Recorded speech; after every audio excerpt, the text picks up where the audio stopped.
Oui, bon, j'ai quelques heures de cours derrière moi, donc j'ai déjà pu le voir. Alors, je parle ici au nom d'Alsace Nature, membre du collectif GCO Non Merci.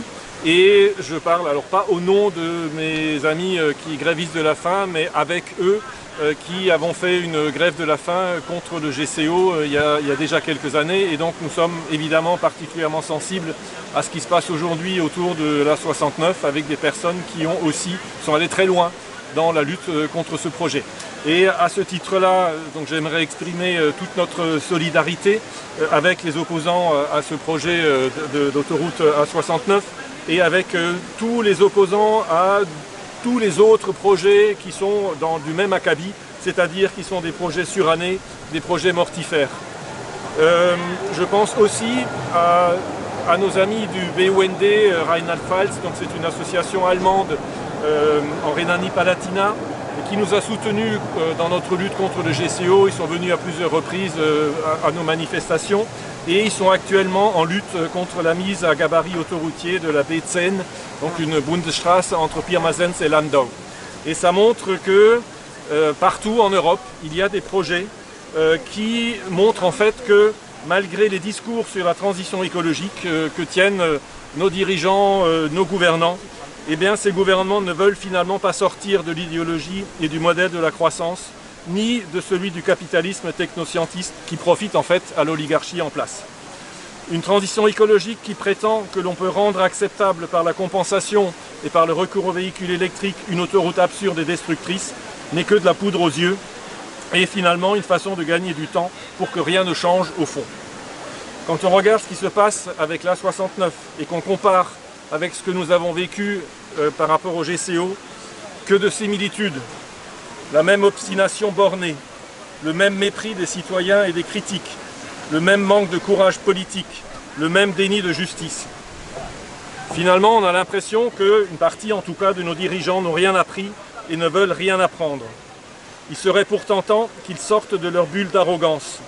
Il serait temps qu'ils comprennent que les apprentis sorciers, ce sont eux, et que les sachants ou les sages, ce sont ceux qui mettent leur confort, voire leur vie en péril pour alerter et s'opposer à ces projets d'un autre âge.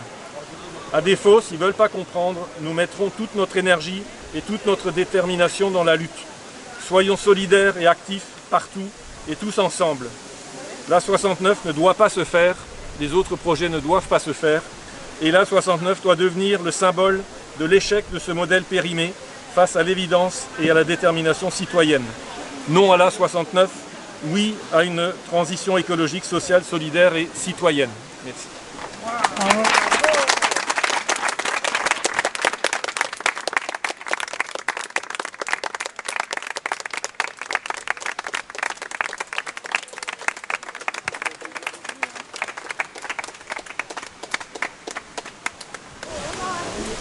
Ouais, je vais rapidement prendre la parole. Je vais pas, Maurice a été complet, direct et juste, donc je ne vais pas rajouter. Je vais juste dire que effectivement, malheureusement, les faits nous donnent raison.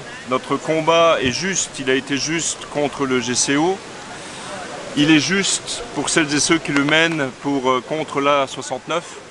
Il est juste pour celles et ceux qui luttent contre tous ces projets inutiles du siècle dernier, qui répondent à un paradigme dépassé et mortifère. Donc notre projet, notre lutte est juste, et tout ce que nous vivons actuellement sur notre territoire confirme les arguments que nous avions mis en avant à l'époque dans notre lutte contre les GCO, que ce soit l'inutilité de cette infrastructure, que ce soit parce que on voit bien, il continue d'y avoir des bouchons autour de Strasbourg, malgré le GCO. Que ce soit le couloir à camion, l'aménagement de la B10, nous l'avions prévu et elle se déroule. Que ce soit aussi les solutions alternatives, et je parle là en tant que jeune élu de l'Eurométropole, et je salue Alain Yound, qui est parmi nous, là, le vice-président en charge des mobilités, qui lui transcende le combat auquel il a participé contre le GCO. Dans sa politique maintenant, il a les leviers. Et la révolution des mobilités, je me souviens de cette brochure, les 10 solutions pour faire sauter les bouchons, qui disait on peut se passer du GCO, on peut faire autrement. Eh bien nous le faisons, nous essayons de le faire sous l'impulsion de Alain et de l'Eurométropole.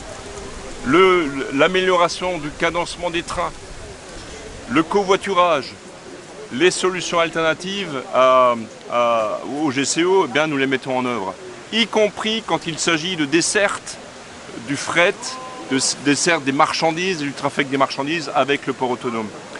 Donc nous démontrons par les faits que des solutions alternatives sont possibles et qu'un autre monde est possible à celui des autoroutes et des grandes infrastructures écocides. Voilà le message que je voulais en complément, qui est plus un message d'espoir. C'est-à-dire que, évidemment, les combats, on semble difficiles. Évidemment, l'A69, on voit bien les tergiversations du gouvernement.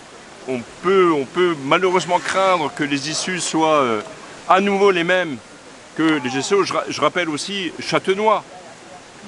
C'est-à-dire que la justice administrative commence quand même à intégrer ces enjeux climatiques et ces enjeux écocidaires.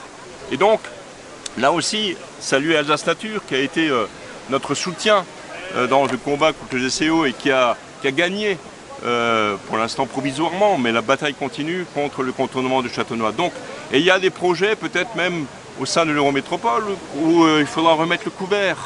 Hein, je pense notamment à une certaine liaison entre le GCO et l'aéroport, qui est encore dans les cartons, qui est encore vivant, qui est aussi un projet qui date d'il y a 30 ans, du siècle dernier. Voilà, donc merci à vous toutes et tous qui soutenez ce combat, qui êtes vigilants. C'est un combat qui sera gagnant.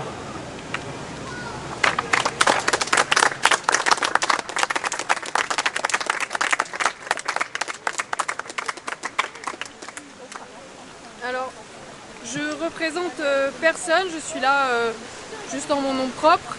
Je voulais juste remercier Olga, Reva, Célic, Martin, Marion, Yasmine, Latifa, Françoise, Camille, Bernard, Mathieu, Victoria, Nicolas, Mamaoudou, Thomas, en France, en Ouganda, qui ont mené le même combat que beaucoup de gens avant et malheureusement beaucoup de gens après, je pense aussi. On est plusieurs centaines à s'être mobilisés dans plusieurs mouvements, que ce soit les mouvements Extinction Rébellion, les soulèvements de la terre, la voix est libre, d'autres mouvements à s'être mobilisés depuis certains et certaines comme moi en jeunes solidaires depuis une semaine. Jeunes que je vous avoue me pose un peu question et je ne sais pas si j'ai envie d'en sortir. Voilà, j'y réfléchirai tout à l'heure.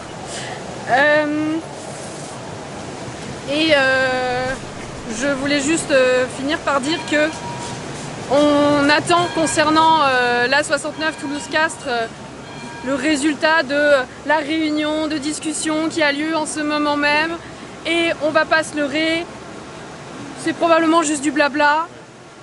On n'est pas dupe, je pense que personne ici n'est dupe. Je pense que les personnes qui participent à cette réunion ne sont pas dupes non plus et savent très bien à quel point ce qu'elles font est absolument absurde et ironique.